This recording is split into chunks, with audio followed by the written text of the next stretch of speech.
Nah, jadi pada pertemuan kali ini kita akan membahas soal-soal yang diberikan Kak Firda pada minggu yang lalu. Kemudian setelah ini nanti kita akan membahas tentang ini materi berikutnya. Nah, untuk soal yang nomor 2, mengapa ekosistem moral pendidikan sangat penting? Ada yang tahu jawabannya? Ayo. Siapa yang bisa menjawab? Ini itu belum masuk ya itu ya? Belum, Kak. Oke. Apa tadi, Kak? Yang nomor dua, mengapa ekosistem moral pendidikan sangat penting?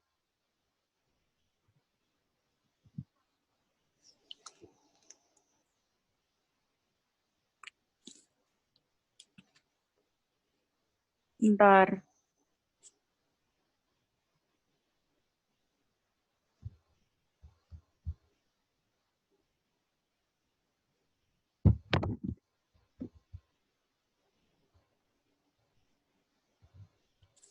Ada yang tahu mengapa ekosistem moral pendidikan sangat penting?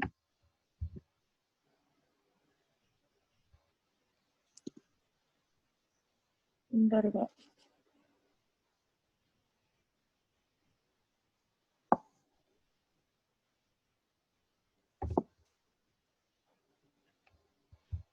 Ya, apa ya?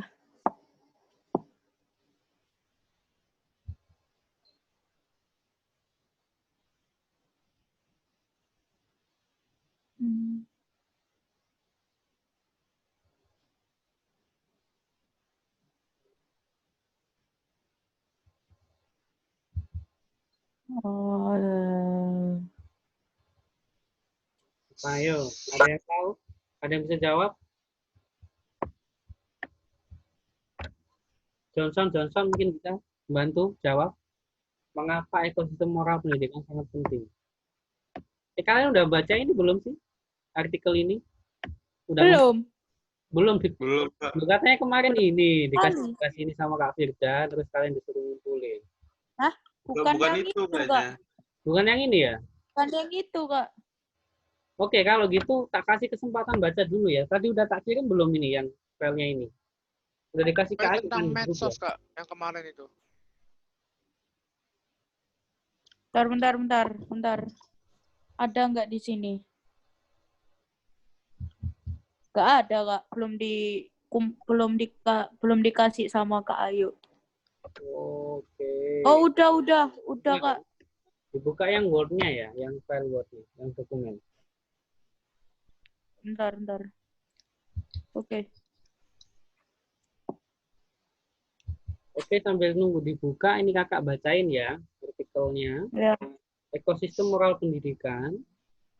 Salah satu visi Kementerian Pendidikan dan Kebudayaan adalah mewujudkan ekosistem pendidikan dan kebudayaan yang berkarakter. Sayangnya ekosistem moral pendidikan kita belum terbangun. Kondisi tersebut disebabkan penumbuhan budi pekerti belum menyentuh pembentukan kultur sekolah sebagai komunitas moral. Gebrakan awal Mendikbud Anies Baswedan merevisi regulasi bermasalah. Salah satunya penghapusan fungsi ujian nasional sebagai syarat kelulusan. Kebijakan UN sebagai syarat kelulusan telah melahirkan berbagai macam kecurangan, baik individual maupun sifatnya terstruktur dan sistematis. Langkah ini patut diapresiasi. Permendikbud nomor 23 tahun 2015 tentang penumbuhan budi pekerti merupakan langkah kedua untuk memperkuat regulasi pembentukan karakter di Indonesia di lingkungan pendidikan. Minimnya kemampuan dan minat baca anak Indonesia ditanggapi baca 15 menit sebelum mulai pelajaran. Guru dan siswa diajak menggemakan lagu wajib nasional di ruang-ruang kelas dan melakukan upacara yang diharapkan dapat menumbuhkan rasa cinta tanah air. Namun banyak sekolah yang praksis pembentukan karakter sebagai komunitas moral belum banyak berkembang. Padahal lembaga pendidikan sebagai komunitas moral merupakan aspek utama pembentukan roh moral individu sebagai pembelajar. Padahal ekosistem pendidikan dan kebudayaan yang berkarakter hanya mungkin terwujud apabila Kemendikbud berani merevisi berbagai kebijakan pendidikan. Oke. Pertanyaan nomor 1.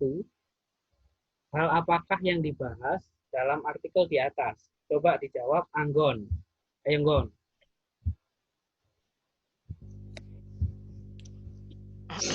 Nggak datang ini, itu sama Poppy. Ya Kak Bijim. Cek biji.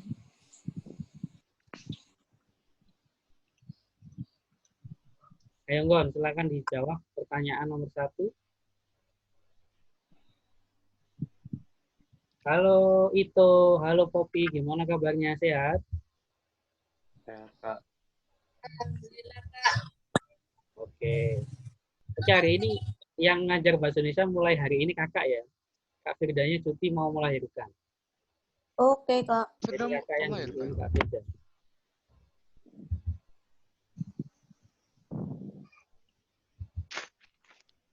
Oke, ada yang bisa jawab?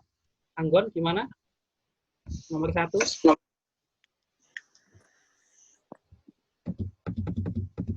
Gimana Anggon? Dibahas ada tentang kebijakan UN-nya. Tentang kebijakan UN. Oke, Sama merevisi itunya, masalah-masalah. oh ya, merevisi ini dari apa namanya yang dimaksud oleh penulisnya ini kan sebenarnya penulis ini apa ya istilahnya itu menyindir atau apa istilahnya itu memberikan saran kepada Mendikbud saat itu untuk merevisi berbagai aspek ini kan ya berbagai aspek kebijakan yang dirasa keliru dari penulisnya. Nah, tujuan utamanya adalah untuk menumbuhkan karakter gitu kan. Nah, dari hal-hal yang dicontohkan di situ adalah merevisi regulasi termasuk UN, kemudian yang lain sebagainya itu ya. Oke, ada yang punya jawaban lain untuk yang nomor 1?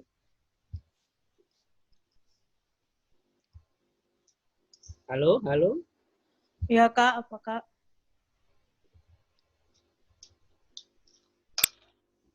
Apa, Kak? Yang nomor 1 ada jawaban lain? Suara kakak jelas atau kurang jelas atau kurang keras? Jelas.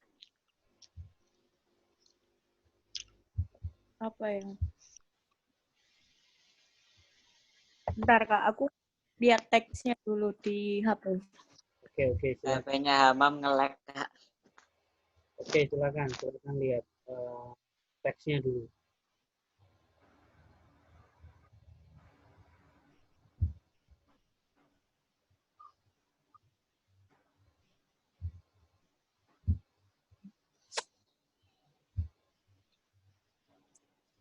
Penumbuhan budi pekerti itu, Kak.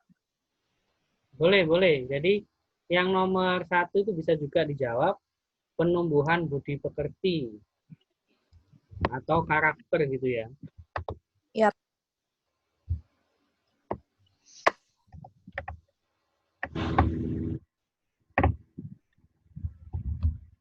Oke, sekarang kita lanjutkan yang nomor 2 ya. Yang nomor 2 ini mengapa ekosistem moral pendidikan sangat penting. Ini jawabannya tersirat jawabannya, tidak ada di teks. Dari kalian baca teksnya itu, kira-kira yang kalian simpulkan, kenapa kok penulis ini ingin banget menumbuhkan ekosistem moral pendidikan di Indonesia? Mungkin karena dapat menjadikan dasar sikap moral yang harus dimiliki oleh anak-anak Indonesia. Betul. Itu bisa jadi jawaban yang betul di nomor 2 ya. Oke, Kak. Ekosistem moral pendidikan sangat penting, itu tadi. Jadi moral bangsa saat ini itu udah bobrok ya, adik-adik ya. Jadi ada yang siswa yang kadang-kadang, kalau di berita-berita itu zaman dulu kan gurunya yang sering memukul siswa kayak gitu-gitu ya. Nah sekarang kan ada kebalikan ya. Kadang ada yang guru dianiaya siswa gitu kan ya. Ada kan berita-berita yang seperti itu zaman sekarang. Nah, ada. Banyak, Kak. Iya, nah ini ini yang istilahnya itu mulai rapuhnya moral di Indonesia seperti itu. Padahal ujung tombak untuk mengajarkan moral itu ya dari sekolah-sekolah seperti sekarang ini gitu.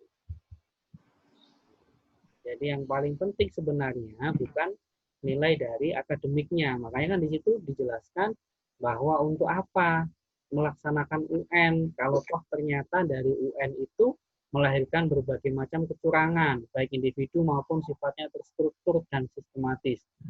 Artinya apa? Kecurangan itu tidak hanya dilakukan oleh siswanya yang mengerjakan soal dengan mencontek atau membawa contekan dan lain sebagainya, tapi ada juga perjokian yang sistematis dilakukan secara terstruktur, bahkan oleh lembaga sekolah sendiri kadang-kadang seperti itu. Jadi ada juga sekolah-sekolah di luar sana itu yang mereka itu menyediakan joki untuk siswanya supaya siswanya lulus ujian. Ada yang seperti itu loh. Nah, ini yang ingin diubah oleh penulis artikel ini. Jadi untuk apa melaksanakan UN kalau toh ujung-ujungnya menjadi kecurangan yang sifatnya itu terstruktur dan sistematis. Nah, kemudian perlu juga adanya penumbuhan budi pekerti gitu ya, untuk memperkuat regulasi karakter di lingkungan pendidikan. Ya, kayak misalkan zaman dulu kan kita sering diminta untuk pembiasaan membaca 15 menit sebelum pembelajaran. Kemudian kadang-kadang ada diminta untuk menulis nih, merangkum, buat resume buku apa yang telah dibaca, kayak gitu-gitu. Nah, kemudian menyanyikan lagu wajib nasional. Kalian tahu lagu wajib nasional? Salah satu lagu wajib nasional yang kalian bisa apa?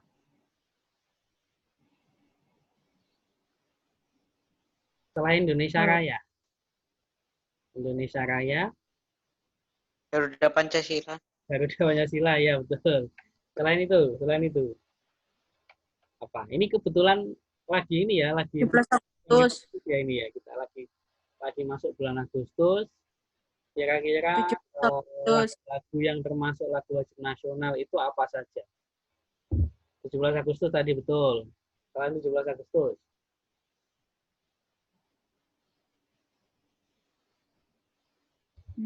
Ayo itu mungkin mau bantu jawab itu, silakan.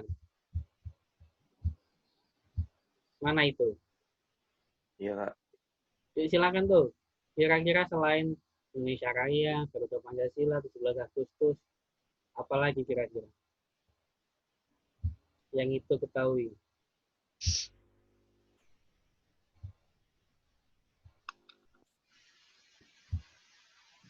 Hamam boleh bantu jawab, Hamam? Demo negeri.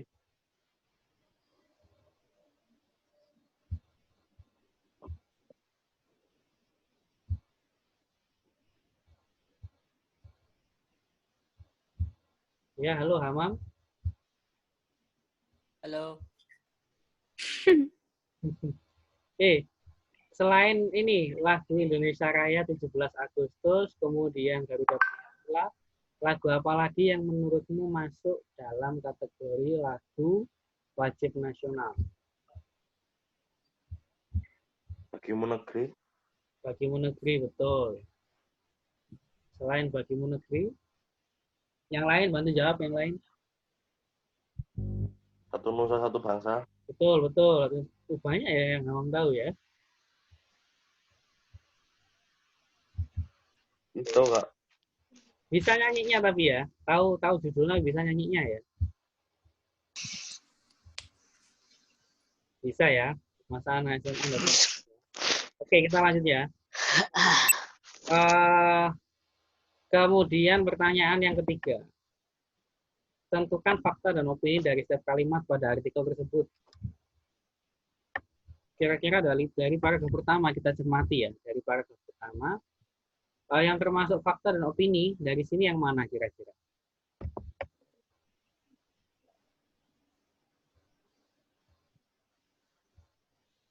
Nah, kalimat yang pertama aja dulu. Salah satu visi Kementerian Pendidikan dan Kebudayaan adalah mewujudkan ekosistem pendidikan dan kebudayaan yang berkarakter. Ini menurut kalian adalah opini atau fakta?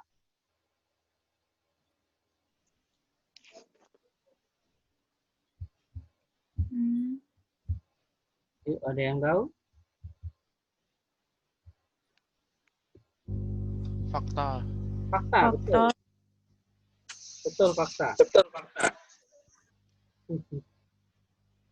Masuk ngomong faktanya sambil ini ya, sambil menguap ya.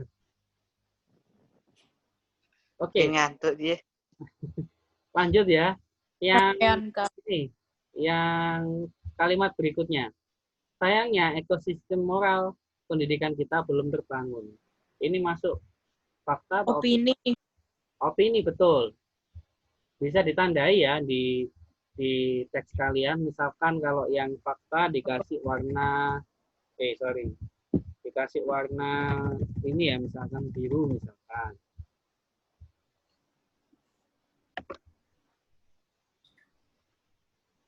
Nah, ini misalkan. Kalau yang opini kita kasih warna kuning.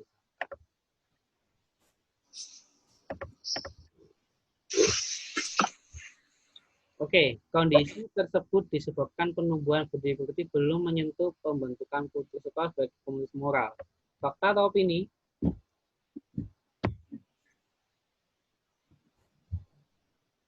Yang kalimat ketiga.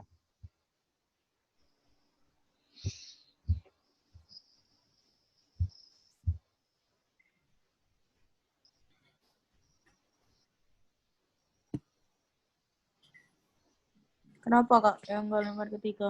Kalimat ketiga, fakta atau opini kira-kira? Yang ini, kondisi tersebut disebabkan penumbuhan budi-pekerti belum menyentuh pembentukan kultur sekolah sebagai komunitas moral. Kalau ini seharusnya ini masuk ke dalam kategori opini. Oh, opini. Karena ini kan menurut penulisnya. Belum tentu faktanya begitu. Ini masuk opini. Nah, gebrakan awal Mendikbud Anies Baswedan merevisi regulasi bermasalah. Salah satunya penghapusan UN sebagai syarat kelulusan. Nah, kalau ini masuk kategori fakta. Karena kejadian yang berlaku atau yang sudah terjadi. Kebijakan UN sebagai syarat kelulusan telah melahirkan berbagai macam kecurangan, baik individual maupun sifatnya terstruktur sistematis. Langkah ini patut diapresiasi. Telah melahirkan berbagai macam kecurangan. Fakta atau opini?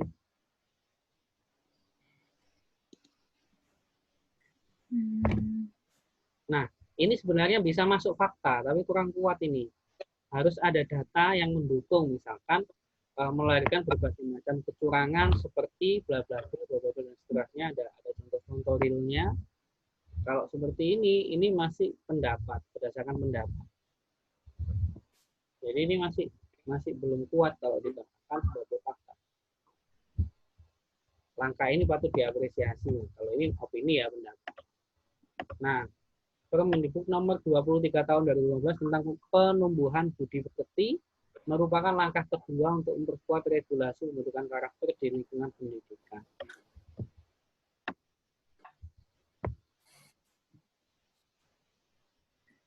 Ini fakta atau opini?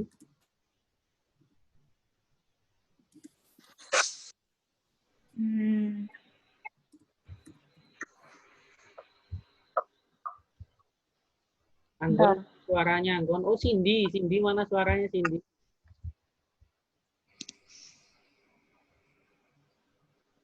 Halo Cindy. Bilang. Halo Cindy. Ya, Kak. Yuk, ini kira-kira menurutmu fakta atau opini yang kakak sorot ini, Permendikbud nomor 23 dan seterusnya, sampai dengan di lingkungan pendidikan.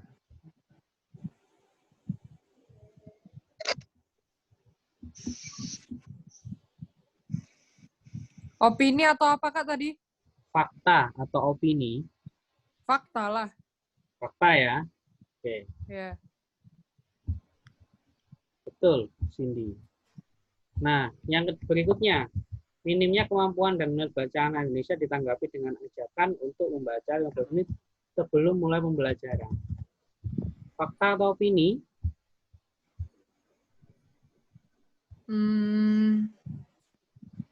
Fakta. Fakta juga, betul. Oke, berikutnya Esa ya. Coba Esa dijawab. Guru dan siswa diajak menggemakan lagu wajib nasional di ruang-ruang kelas dan melakukan upacara bendera yang diharapkan dapat menumbuhkan rasa cinta tanah air. Dalam satu kalimat ini berisi dua. Ada fakta dan opini. Coba dicari bagian mana yang fakta, bagian mana yang opini.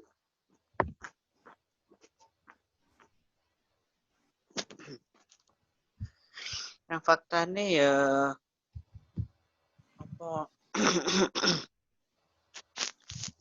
Makna upacara bendera yang diharapkan dapat menumbuhkan rasa cinta tanah air. Oh, itu kali itu yang opini malahan, Esa. Oh iya. Jadi kalau ada kata diharapkan dan dimungkinkan, kemudian dimohonkan, ini termasuk kategori opini. Jadi opini itu sifatnya masih apa ya? Masih belum terjadi. Kalau kegiatannya kan sudah terjadi. Kegiatannya kan melakukan upacara bendera, menyanyikan lagu wajib nasional, dan lain sebagainya, ini sudah terjadi. Ini sudah dilakukan. Tapi menumbuhkan rasa cinta tanah airnya ini masih dalam pengharapan. Di sini kan ditulis diharapkan dapat menumbuhkan rasa cinta tanah air. Seperti itu. Nah, contoh misalkan ya, misalkan ada kalimat seperti ini, jika nanti saya jadi wali kota, misalnya.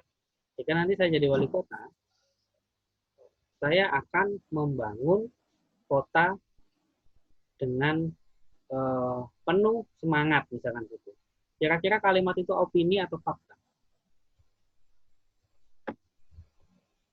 Jika saya terpilih menjadi wali kota, saya akan membangun kota tersebut dengan penuh semangat. Fakta. Fakta, salah. Itu opini. Oh, opini. Karena masih ada kata akan membangun. Oh. Kecuali kalau ditulis oleh orang lain, misalkan Hamam misalkan mengatakan kepada temannya, oh kemarin Kak David bilang kalau beliau menjadi wali kota, maka beliau akan membangun kota dengan semangat, misalkan gitu. Nah, ini fakta. Yang dimaksud faktanya adalah yang dikatakan Hamam itu benar adanya, karena saya ngomong seperti itu. Nah, tapi apa yang konten yang saya omongkan itu bisa menjadi opini, karena hal itu belum terjadi. Gitu ya. Paham dari sini? Paham. Oke, kita lanjutkan ya.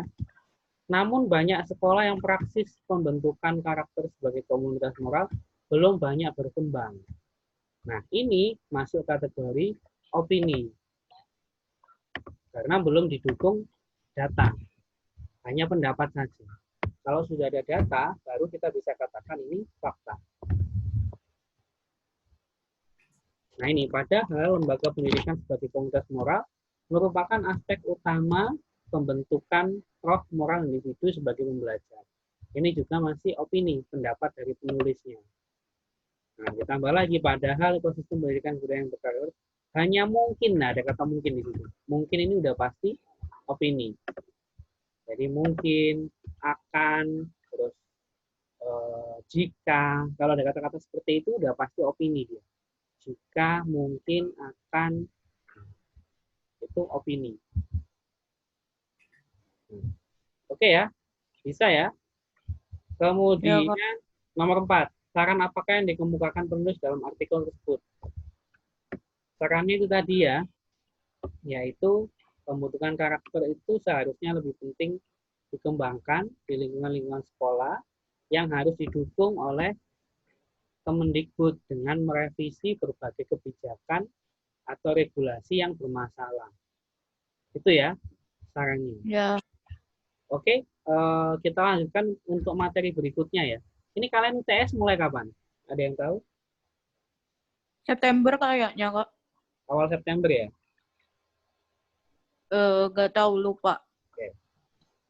Oke, kita lanjut materi berikutnya. Untuk yang ini nanti kalian bisa pelajari di rumah masing-masing. Yang tanda-tandanya ini silakan di copy.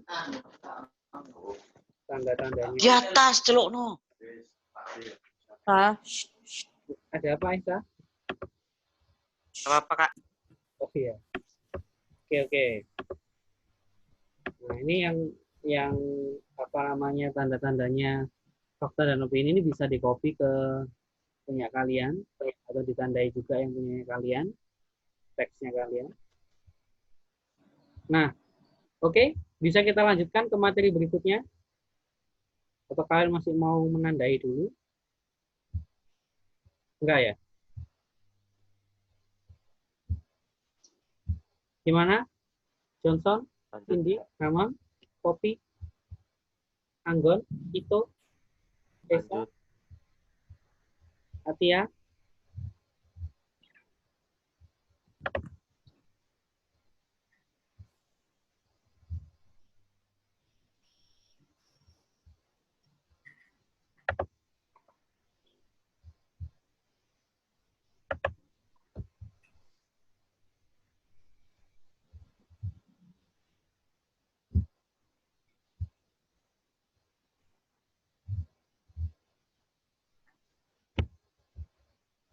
Oke, kita lanjutkan ya materi berikutnya ya. Materi berikutnya ini tentang mengajukan saran perbaikan tentang informasi yang disampaikan. Oke, kakak akan share screen dulu. Sudah muncul di kalian, di layarnya kalian? Sudah. Oke, jadi ini ya.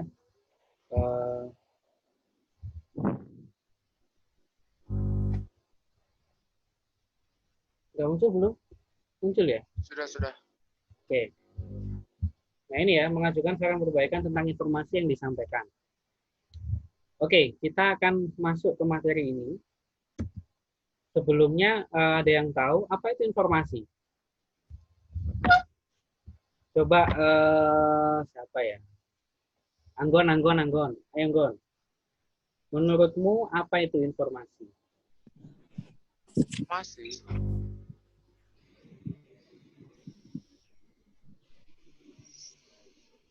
Informasi mungkin berita. Boleh. Informasi menurut Anggon adalah berita. Boleh. Kalau siapa namanya Johnson, menurut Johnson informasi itu apa?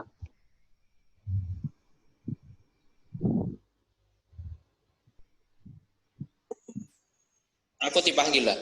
Iya.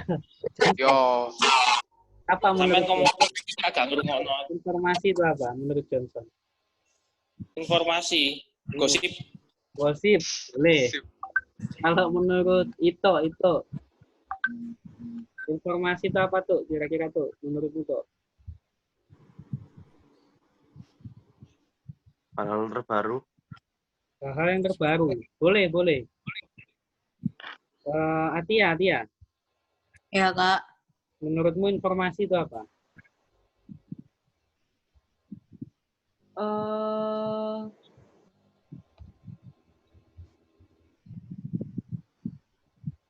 Bentar Kak, mikir ini Kak. Oke. Ini aku dapat ini kakak dapat ini, saya dapat apa namanya chat WA dari Kak Ayu. Tapi udah langsung hapus sama Kak Ayu Kak. Ya, ini untuk hari ini minta foto geoteknya adik-adik semua. Oke, minta tolong on cam ya. Poppy Katanya juga. tadi Poppy doang Kak. Nah, Poppy.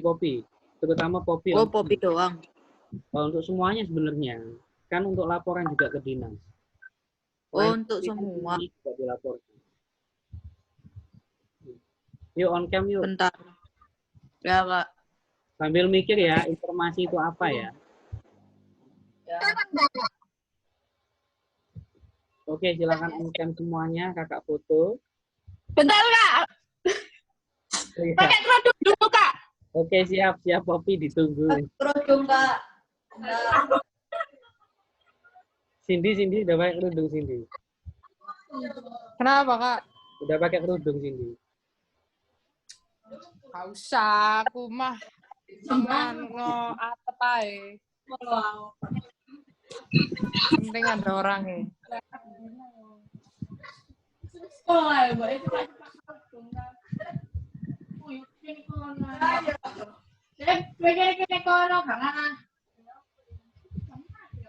Anggun nggak bisa on cam berarti ini Anggun ya? Nggak ada kameranya ya? Enggak, Kak. Ya, bentar Kak, pakai kerudung. Oke. 2, 3. Udah. Oke, sebentar, Kak. Tampilkan layar penuh dulu. Biar kelihatan. Ya. Kegiatan yang wajib dilakukan. Orang ke dinas ya. Bahwa kita benar-benar melaksanakan pembelajaran. Kalau nanti disangkanya, oh SKS ini libur aja gitu nanti. Nggak ada pembelajaran gitu. Sa, hidupin Sa. Pop. Cek bentar nunggu Poppy. Poppy, Esa. Sa. Nah, udah. Kangen sampai Andre. Udah lama ya kita nggak ketemu ya. Tuh Hamam sampai gondrong Hamam. Dulu rambutnya cepak ya Mam ya. Sekarang gondrong sampai. Hamam udah nggak pernah latihan Mam. Masih Mam. Latihan di rumah. Masih latihan di rumah.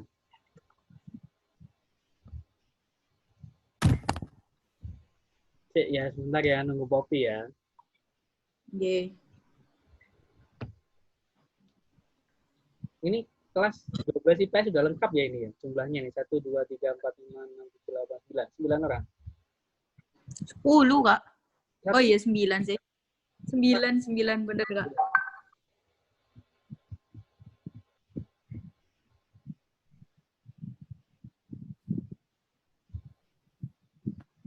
Mana ya Poppy ya? Poppy. Nah ini udah nih Poppy. Oke.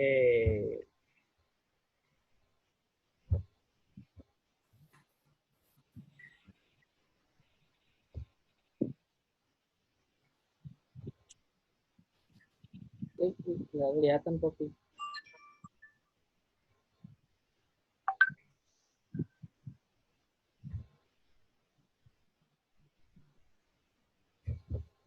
Udah belum Kak? Oke, sebentar, Poppy belum kelihatan. Oke, sudah Poppy. Ya, sementara aja Poppy, sebentar aja. Di sini boleh tidak on cam. Oke, siap ya. Kita mulai ya. 1, 2. Lagi-lagi. Nggak kelihatan Poppy. Wes, sudah. Oke, Udah. terima kasih semuanya. Oke, kita lanjutkan. Apa itu Ya. informasi tadi? Nah, ini udah muncul ya di layarnya ya. Oh, belum ini. Jadi ini ya. Kalau menurut kakak, informasi itu adalah sekumpulan data atau fakta yang telah diproses dan dikelola sedemikian rupa sehingga menjadi sesuatu yang mudah dimengerti dan bermanfaat bagi penerimanya. Nah, kalau informasi ini sulit dimengerti, maka itu bukan informasi karena sulit dimengerti. Tapi kalau mudah dimengerti dan mudah dipahami, maka itu informasi. Seperti itu ya. Nah, kita lanjutkan. Kira-kira di mana atau dari mana kita bisa mendapatkan informasi? Ada yang tahu? Berita. Berita, boleh. Selain berita.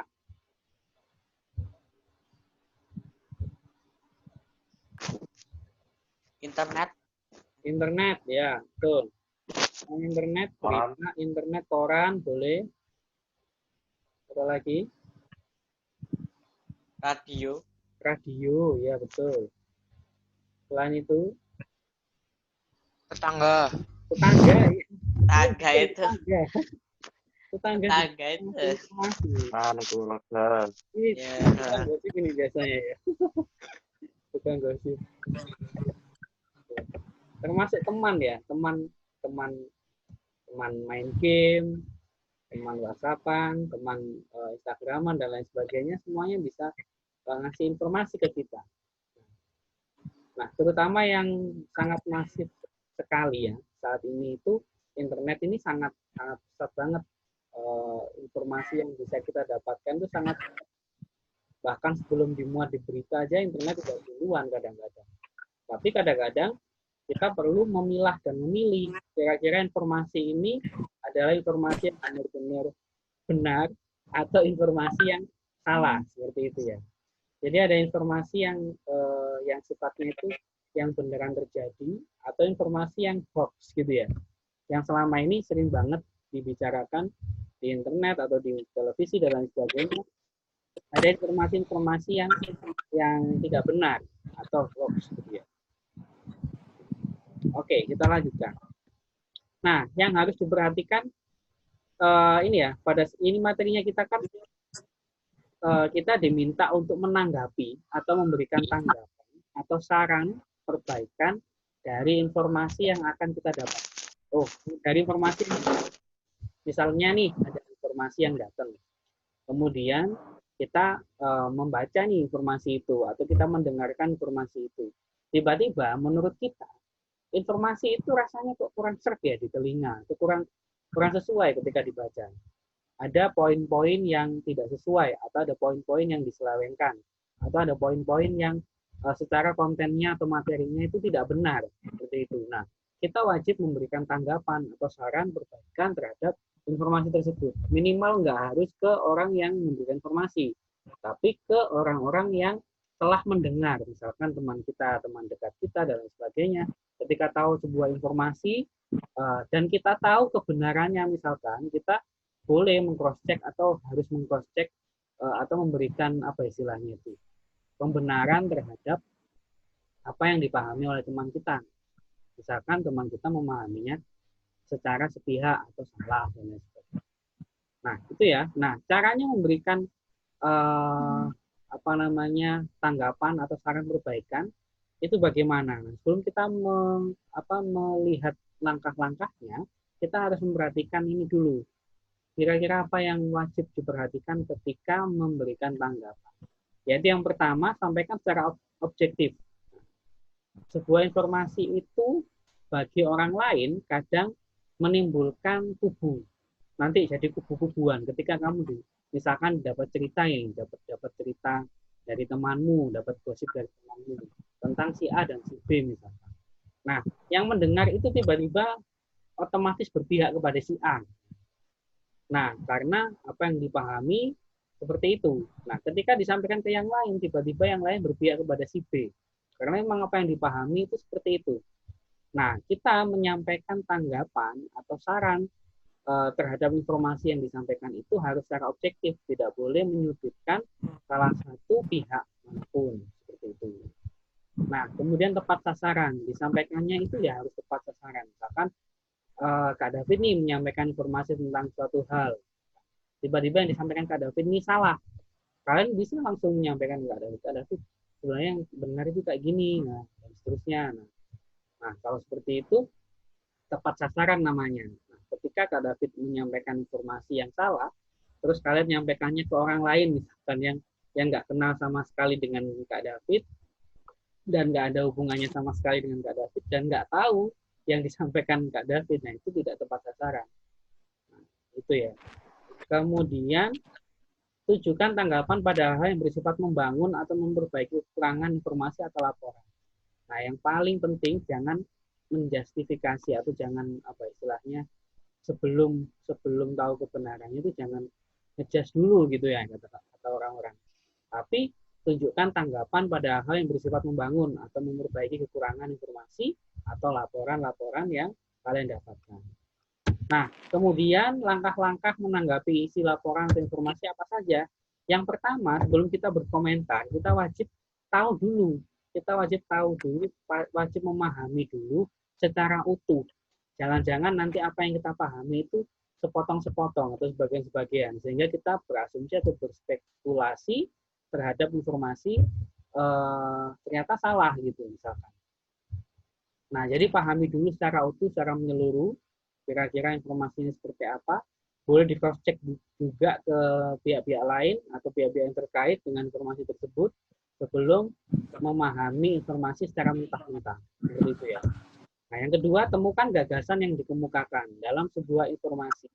Entah itu sifatnya tekstual ataupun lisan, biasanya ada gagasan yang dikemukakan. Gagasan itu apa? Gagasan itu pokok informasi. Jadi pokok-pokok informasi itu biasanya berisi, kalau dalam berita biasanya kan ada 5W, 1H. Apa saja 5W, 1H itu? Ada yang tahu?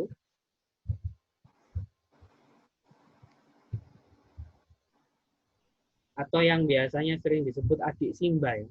Apa, di mana, kapan, siapa, mengapa, bagaimana. Nah, ini adalah pokok-pokok gagasan informasi biasanya gitu. Nah, kita cari tahu dulu hal-hal secara detailnya itu, kemudian kita generalisasikan, kita simpulkan kira-kira informasi itu isinya tentang apa. Yang dibahas di situ tentang apa. Nah, kemudian pilih secara spesifik bagian yang akan ditanggapi. Misalkan ada sesuatu hal yang menurut kalian salah atau yang kurang tepat atau yang secara bahasa ini akan menimbulkan ambiguitas. Apa itu ambiguitas? Ambiguitas itu adalah makna ganda, atau nanti ketika ada kalimat tersebut disampaikan, bagi orang lain akan memaknai A misalkan, tapi orang yang lainnya lagi bisa memaknai B dan lain sebagainya. Ini namanya makna ganda. Nah, misalkan kalian mau menanggapi yang bagian itu, boleh ditanggapi yang bagian itu. Nah, kemudian sampaikan tanggapan disertai dengan fakta-fakta yang terjadi atau fakta-fakta yang ada. Itu ya, ada 4 poin itu, yaitu apa tadi? Pahami laporan, informasi secara utuh, temukan gagasan yang dikemukakan, pilih secara spesifik, sampaikan tanggapan sesuai dengan fakta. Nah, selanjutnya kita akan main game. Nah, ini. Coba dicermati ini ya, teks berikut ini ya. Ini ada percakapan. Silakan dibaca percakapannya, Anggon. Anggon yang jadi A, terus saya yang jadi B ya. Coba, silakan. Siapa yang jadi B kok? Yang jadi B Esa, yang jadi A Anggon. Di sini nggak ada yang awalnya B ya namanya. Nggak ada. Oke, silakan Esa. Bambang nggak ada Bambang. Ya. Esa dan Anggon. Anggon jadi A, Esa jadi B. Silakan. Anggon dulu. Bro, besok kita nongkrong yuk. Mana Esa nggak nyalain mic-nya? Ah, Ya? Enggak, males gua. Oh. Ah, dasar ansos lo. Gua cuma asosial, bukan psikopat.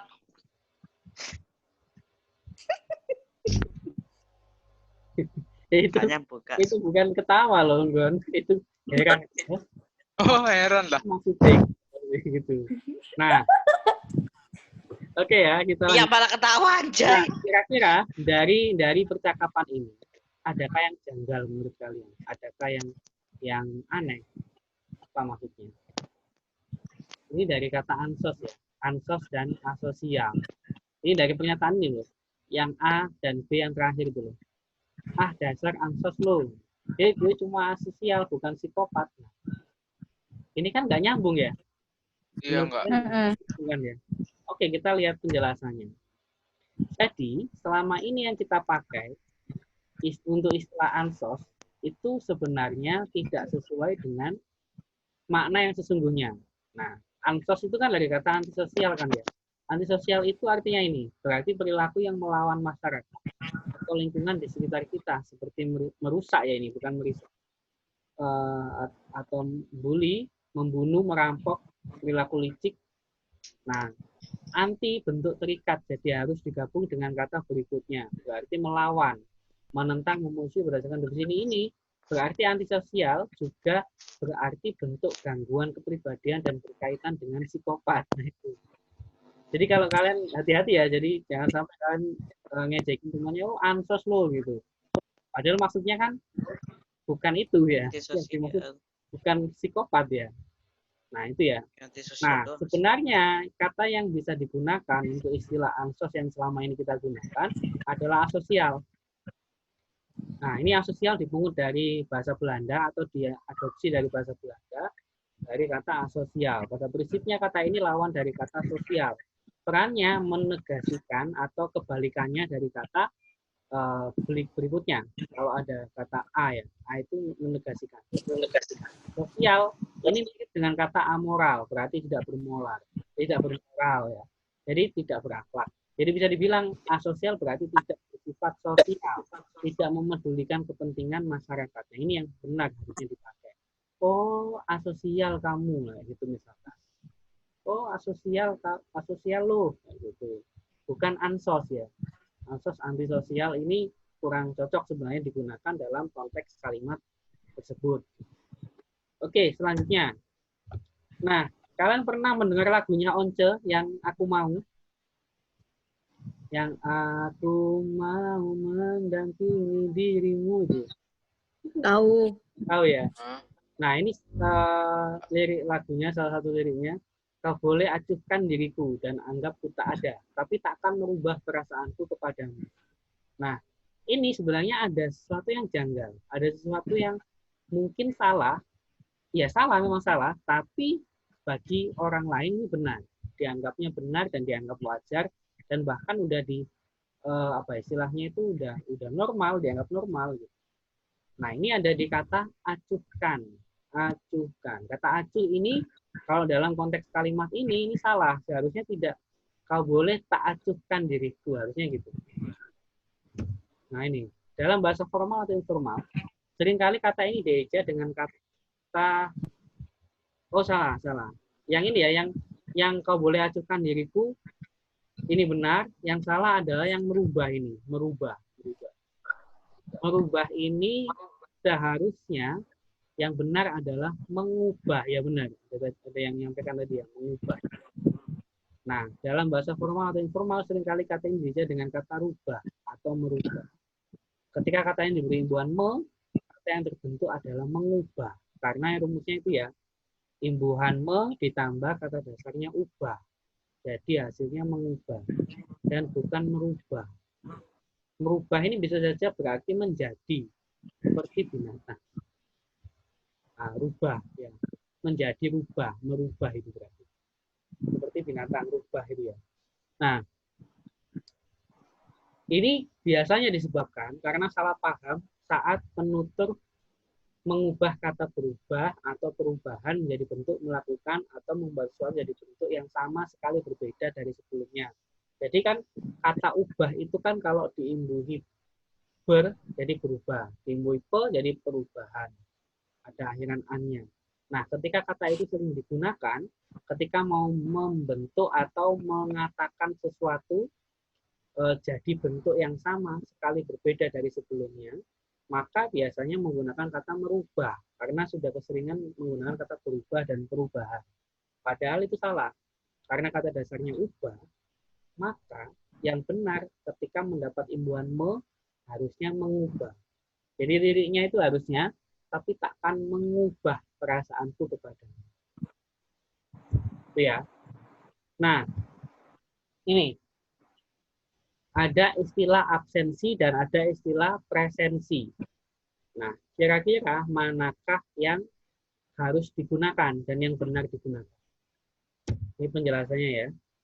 Yang keliru adalah penggunaan absensi yang disertai dengan kata kehadiran. Nah, absen ini dipungut dari kata bahasa Belanda, artinya ini kata serapan, yang berarti tidak hadir atau tidak masuk. Jadi kalau kata absensi digabung dengan kehadiran, maka akan jadi arti yang beza, arti yang berbeda. Ya. Kalau kata orang Malaysia, beza gitu, dan bertentangan. Lebih baik tulisan absensinya dihilangkan. Berarti kan kalau absensi kan tadi kan tidak hadir. Kehadiran hadir, berarti kehadiran peserta seminar kan bingung kan maknanya kalau seperti itu. Maka seharusnya absensi dihilangkan aja. Nah, namun begitu penggunaan kata mengabsen, pemanggilan daftar hadir agar tahun mana yang itu dan tidak, atau absensi daftar kehadiran sah-sah saja digunakan. Jadi atau kata kehadirannya yang dihilangkan ya berarti ya. Absensi peserta seminar pembangunan infrastruktur Indonesia. Itu ya. Nah, sinonim presensi hadir masuk. Contohnya presensi mangkir, bolos, berlok, madol, tidak hadir. Jadi kata absensi bisa juga diganti dengan presensi ya. Seperti itu. Oke. Nah, ini ada salah satu kalimat yang mungkin juga kurang sesuai. Nah, ini tadi yang kakak bahas, acuh tadi ya. Karena Manchester United Nani mulai menunjukkan sikap acuh terhadap klubnya. Pemain internasional Portugal tersebut terlihat tidak peduli saat klubnya Kamis dini hari tadi melakoni pertandingan hidup dan mati. Nah ini ya, kata acuh itu merupakan kata paling sering disalahartikan bagi sebagian penutur. Acuh dianggap atau berarti cuek dan tidak perhatian. Padahal kalau menurut kamus, kalau kalian lihat kamus KBBI, Kamus Besar Bahasa Indonesia, kata acuh itu berarti peduli. Jadi kebalikannya malahan. Selama ini yang kita pahami, acuh itu artinya tidak peduli. Padahal kata acuh itu adalah peduli. Yang artinya hirau, ingat, indah, hisap, dan lain sebagainya ini ya. Peduli. Ya, yang lebih cocok peduli. Jadi kalau kalimat dia sudah mengacuhkanku lagi, berarti dia sudah memedulikan diriku lagi, gitu ya. Ini salah ya. Lalu bagaimana dengan frasa acuh tak acuh? Ya, berarti itu berarti peduli tidak peduli.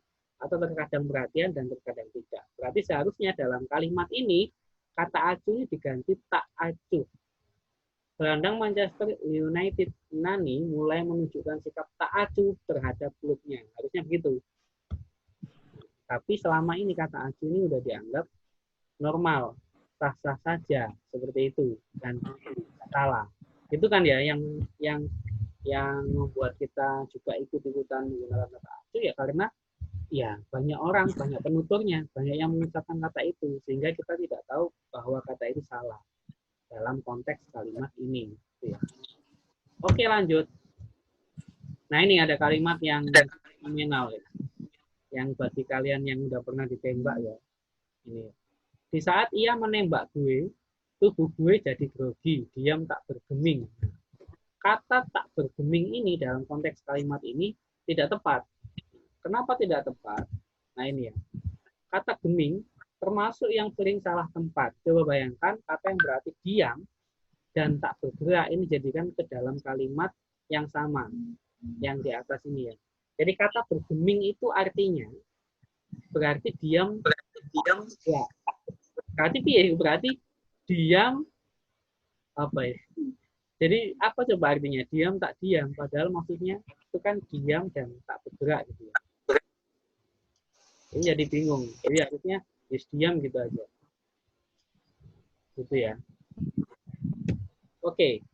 Ini kalimat berikutnya. Sandra akan pergi ke luar negeri atau Sandra akan pergi ke luar negeri. Mana yang tepat dari segi penulisannya ini sekarang? Yang kalimat yang atas atau kalimat yang bawah? Itu bedanya cuma ke imbuhan ke. Bawah. Yang bawah ya Esa ya. Oke. Bawah. Ada yang pendapat lain? Oke, kita cek ya jawabannya apa. Nah, keluar menurut atas. preposisi. Nah, preposisi itu kata depan. Sama seperti kata ke dalam, kemana, ke sana, di atas, di mana, dan lain-lain. Kalau kita contohkan dengan Sandra akan pergi ke luar negeri, sebut saja ia akan ke Singapura misalkan. Artinya Sandra akan pergi keluar dari negeri Indonesia menuju Singapura. Nah, sedangkan keluar dalam kamus bahasa besar Indonesia ditetapkan sebagai kata kerja atau verba dan bermakna bergerak dari sebelah dalam ke sebelah luar. Nah, gitu ya. Kalau yang dimaksud adalah bentar ya, aku mau ke depan dulu misalkan. Aku mau ke depan rumah. Aku mau keluar rumah. Nah, kalau keluar rumah bisa menggunakan yang tanpa spasi. Tapi kalau keluar negeri dan lain sebagainya bisa menggunakan kata yang ke spasi luar. Nah, coba kita cari apa lawan dari kata keluar. Iya, jawabannya adalah masuk. Contoh lain kata keluar, ia dikeluarkan dari sekolahnya karena didapati mengonsumsi narkoba di kelas Atau Santi mengeluarkan beberapa uang receh setelah pengamen itu menyanyi. Jadi kata keluar itu ada kerja. Tapi kalau yang dimaksud kata keluar itu adalah bukan kata kerja atau kata keterangan, maka itu masuk yang ke dan luar itu ya, yang dipisah.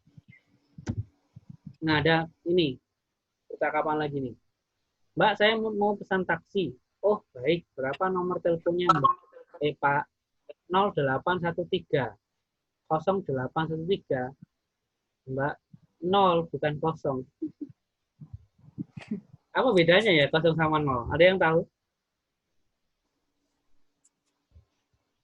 Ada yang tahu bedanya 0 dan 0?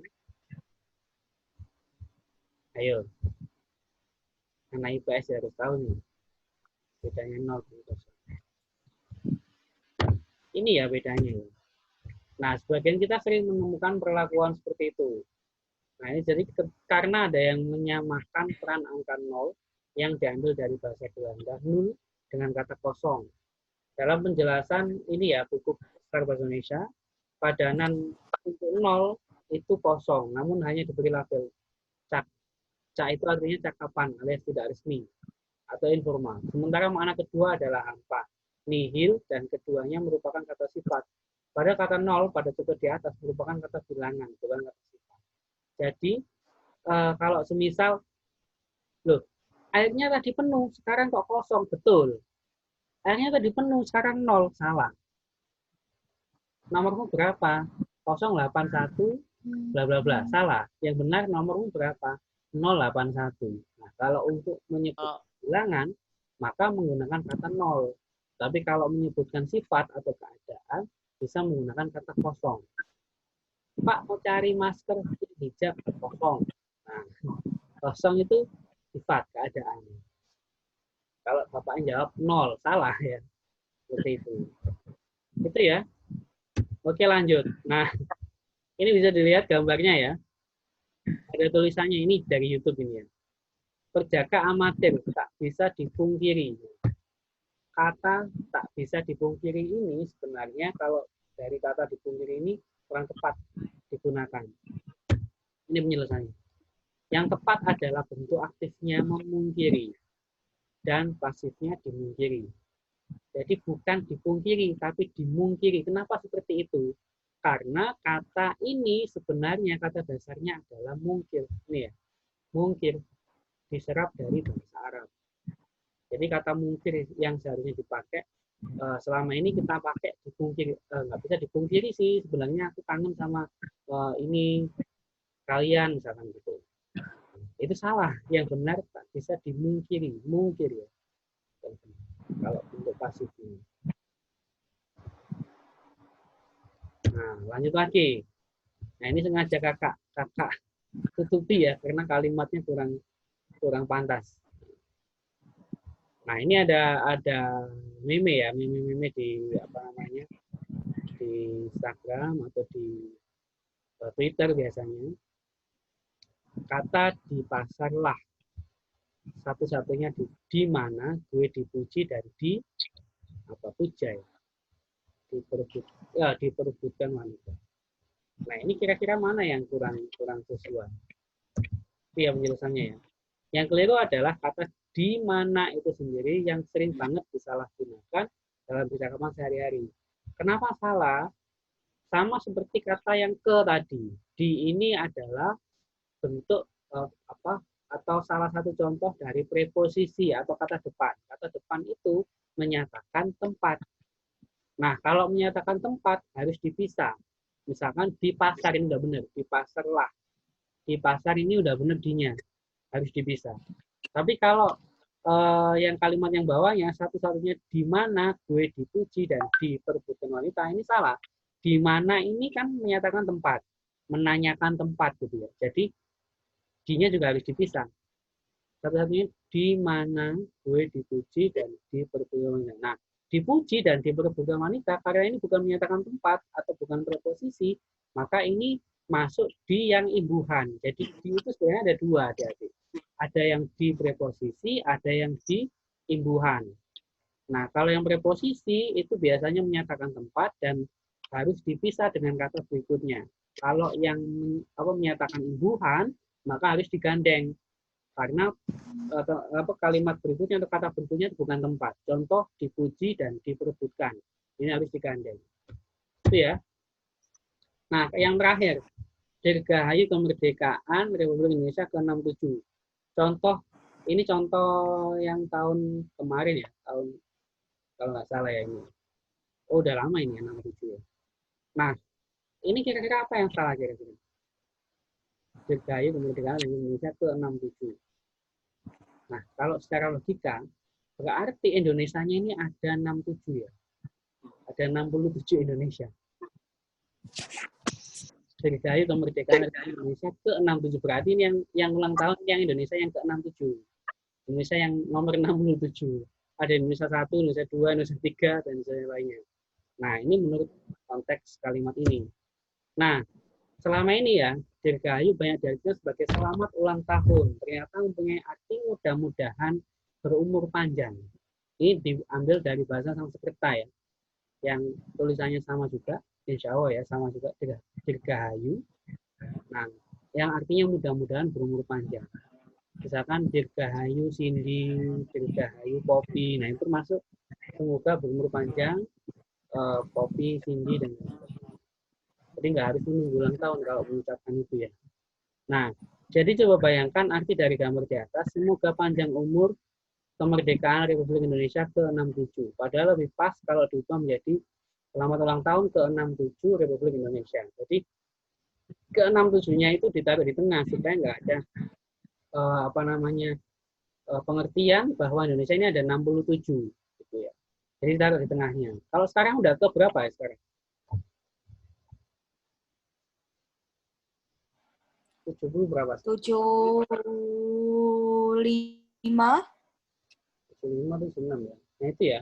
Pokoknya angkanya ditaruh di tengah. Jadi seperti yang ini yang selamat ulang tahun ke-67 Republik Indonesia.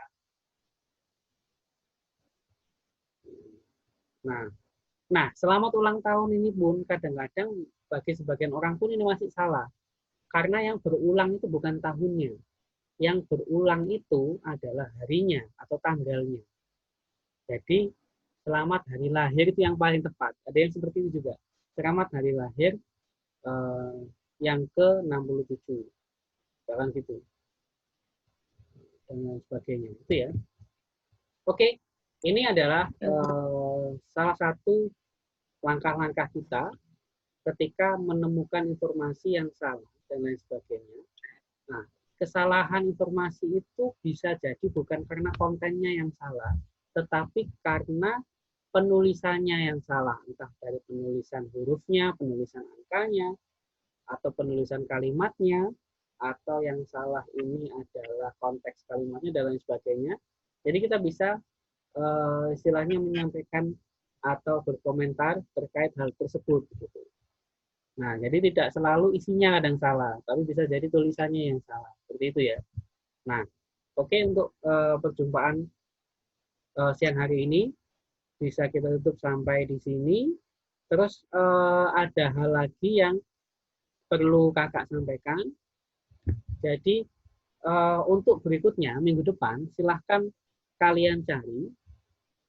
Boleh ketika kalian misalkan browsing-browsing dari internet dan lain sebagainya, atau di tetangga-tetangga kalian ada keunikan-keunikan yang ternyata informasi itu salah. Misalkan kalian menjumpai ada tukang fotokopian yang memajang pelang fotokopiannya dengan tulisan FOTO-COPY misalkan, fotocopi misalkan. Nah itu salah. Harusnya gimana?